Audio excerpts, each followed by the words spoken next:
નમસ્તે વિદ્યાર્થી મિત્રો, ધોરણ 10 સામાજિક વિજ્ઞાનની અંદર આપણું પ્રકરણ નંબર 16 આબોહવા. આજે આપણે એનું પહેલું લેક્ચર જોઈ રહ્યા છીએ.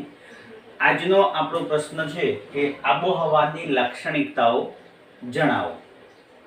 તો આપણે જોઈએ તો ભારતની આબોહવા એકંદરે ઉષ્ણ છે, એટલે કે ભારત દેશની કુદરતી રીતે વ્યવસ્થા એવી છે કે જેની અંદર 3 ઋતુઓ આપણને જોવા મળે છે, જેમાં ખાસ કરીને ગરમ વાતાવરણ એટલે કે ઉનાળાનું પ્રમાણ સૌથી વધારે આપણને જોવા મળે છે.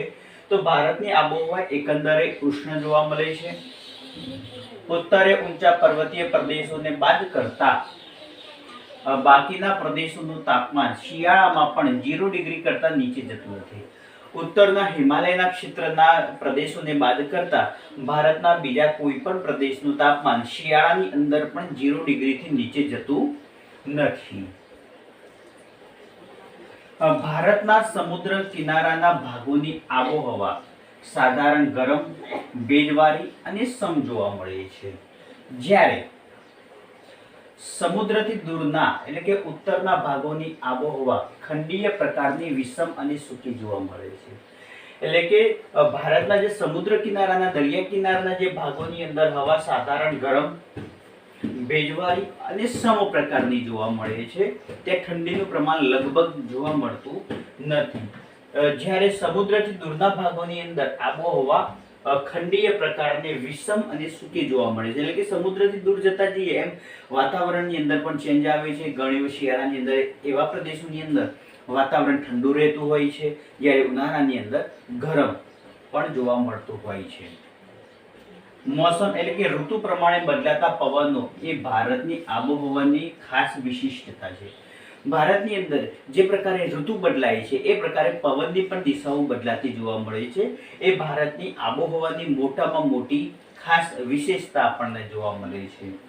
અહીંયા ઉનાળાની અંતે આવતા વર્ષા ઋતુમાં વરસાદ પડે છે અને શિયાળામાં તમિલનાડુના પૂર્વ ભાગ સિવાય બાકીના બધા જ વિસ્તારોમાં એકંદરે વરસાદ વગરના હોય છે. એટલે કે અહીંયા નૈઋત્યના ઉનાળાના અંતે જે નૈઋત્યના પવનો વાય છે તે વરસાદ લાવે છે, અને શિયાળાની અંદર તમિલનાડુના પૂર્વ ભાગ સિવાય બાકીના બધા જ વિસ્તારોની અંદર ક્યાંય વરસાદ જોવા મળતો નથી. આબોહવા પ્રમાણે ભારતના વર્ષમાં 4 ઋતુઓ છે.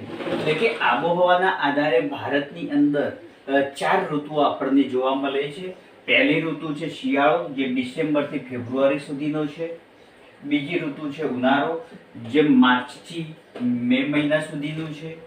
ત્રીજી ઋતુ છે આપણે ચોમાસું, એટલે કે જૂનથી સપ્ટેમ્બર સુધીનું છે. અને ચોથો ભાગ છે એ પાછા ફરતા મોસમી પવનો, જે ઓક્ટોબર નવેમ્બરની ઋતુમાં આપણને જોવા મળે છે. એટલે કે ભારતની અંદર આબોહવા પ્રમાણે કુલ 4 ભાગ પડે છે. ઘણી વખત પરીક્ષામાં પણ પૂછાતો હોય છે. 4 ઋતુ આપણને જોવા મળે છે: શિયાળો, ઉનાળો, ચોમાસું અને પાછા ફરતા મોસમી પવનોની ઋતુ. તો આ રીતે આબોહવા પ્રમાણે કુલ 4 ભાગ પડે છે.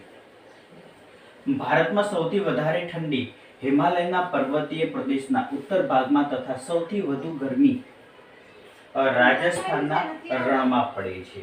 એટલે કે ભારતની અંદર સૌથી વધારે ઠંડી એ હિમાલયના જે પર્વતીય ક્ષેત્રો છે આ પર્વતીય ક્ષેત્રોની અંદર જોવા મળે છે, અને સૌથી વધારે ગરમી રાજસ્થાનના રણની અંદર પડે છે. શિયાળામાં જમ્મુ કાશ્મીરમાં આવેલું જે દ્રાસ સેક્ટર ગણાય છે તેનું તાપમાન -45 ડિગ્રી થી નીચું પણ રહે છે. એટલે કે જમ્મુ કાશ્મીરની અંદર આવેલું જે દ્રાસ નામનું સેક્ટર છે ત્યાં શિયાળાની અંદર તાપમાન -45 ડિગ્રી જેટલું રહે છે, જ્યારે ઉનાળાની અંદર રાજસ્થાનનું શ્રી ગંગાનગર નામનું જે એક સ્થળ છે ત્યાં ઉનાળાની અંદર 51 ડિગ્રી જેટલું નોંધાયેલું તાપમાન છે. એટલે કે સૌથી વધુ -45 એ પણ ભારતમાં છે, જે જમ્મુ કાશ્મીરની અંદર આવેલું છે, જ્યારે રાજસ્થાનની અંદર ઉનાળામાં જે ગંગાનગરનું જે તાપમાન છે 51 ડિગ્રી જેટલું ઊંચું રહેલું છે. ભારતમાં શિયાળો સ્ફૂર્તિદાયક અને આરોગ્યવર્ધક ઋતુ છે.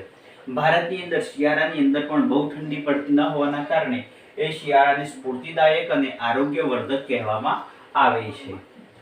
આ ઋતુમાં ઉત્તર પૂર્વના જે મોસમી પવનોની જે વાય છે જે કોરોમંડળ સિવાયના અન્યત્ર સૂકા અને ઠંડા હોય છે. એટલે કે ઉત્તરના જે મોસમી પવનો એટલે કે જે નૈઋત્યના પવનો ઉત્તર દિશા તરફ ગયા હોય છે, ધીમે ધીમે ધીમે પાછા ફરતા હોય છે, ત્યારે એ કોરોમંડળ સિવાયના અન્યત્ર સૂકા હોય છે. એટલે કે કોરોમંડળ એ દક્ષિણના જે વિસ્તારો છે, આ દક્ષિણના વિસ્તારોની અંદર એ આપણને વરસાદ આપે છે. ભારતમાં ઉનાળો ગરમ, સૂકો અને અકળાવનારી ઋતુ છે. ભારતની અંદર જે ઉનાળો છે એટલે કે સૂર્ય કર્કવૃત ઉપર હોય છે, ત્યારે ભારતની અંદર ઉનાળો એ સૂકો, ગરમ અને અકળાવનારી ઋતુ છે. એ બધાને હેરાન પરેશાન કરવા વાળી ઋતુ છે.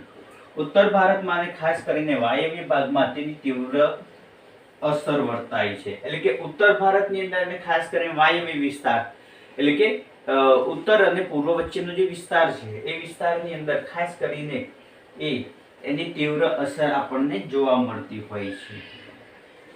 ભારતમાં વર્ષા ઋતુ સૌથી અગત્યની ઋતુ છે, કારણ કે ભારતની અંદર વરસાદ એ આ નૈઋત્યની અંદર એટલે કે ચોમાસાની અંદર આવે છે. એટલે ચોમાસું સૌથી અગત્યની ઋતુ ગણવામાં આવે છે.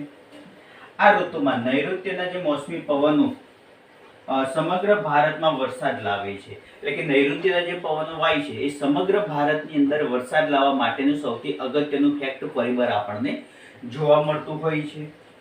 મોટા ભાગનો વરસાદ આ ઋતુમાં પડે છે. એટલે કે ભારતનો મોટા ભાગનો વરસાદ એ આ ચોમાસાની ઋતુ એટલે કે નૈઋત્યના જે પવનો વાય છે, એ જ ઋતુની અંદર પડે છે. એટલે કે અહીંયા આપણે જૂનથી સપ્ટેમ્બર સુધીમાં મોટા ભાગનો વરસાદ આપણને જોવા મળતો હોય છે.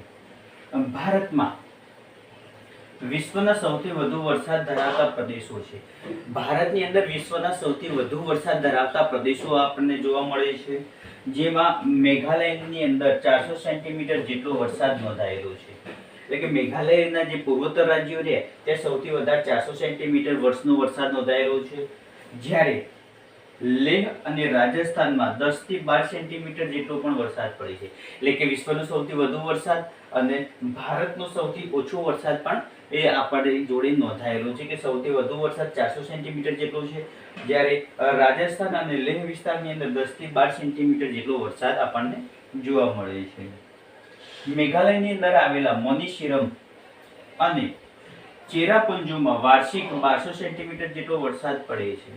એટલે કે મોનીશીરમ અને ચેરાપુંજી નામના જે સ્થળો છે, વિશ્વનો સૌથી વધુ વરસાદ એટલે કે 1200 સેન્ટીમીટર જેટલો વરસાદ એક વર્ષની અંદર નોંધાયેલો આપણને જોવા મળે છે, જે વિશ્વમાં સૌથી વધારે વરસાદ ગણવામાં આવે છે.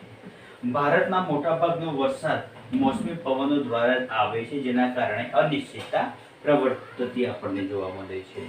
એટલે કે ભારતની અંદર સૌથી વધારે વરસાદ નૈઋત્યના પવનો લાવે છે, અને જેના કારણે એ ઘણી વખત મોડા અને વહેલા થતા હોય છે, એના કારણે અનિશ્ચિતતાઓ આપણને જોવા મળતી હોય છે. તો આજે આપણો જે ખાસ અગત્યનો પ્રશ્ન હતો કે ભારત આબોહવાની લાક્ષણિકતાઓ જણાવો, આ પ્રશ્ન પરીક્ષામાં એટલે કે બીજી પરીક્ષાની અંદર મોટા ભાગે પૂછાતો હોય છે. તો આ પ્રશ્ન લખી અને તૈયાર કરવું.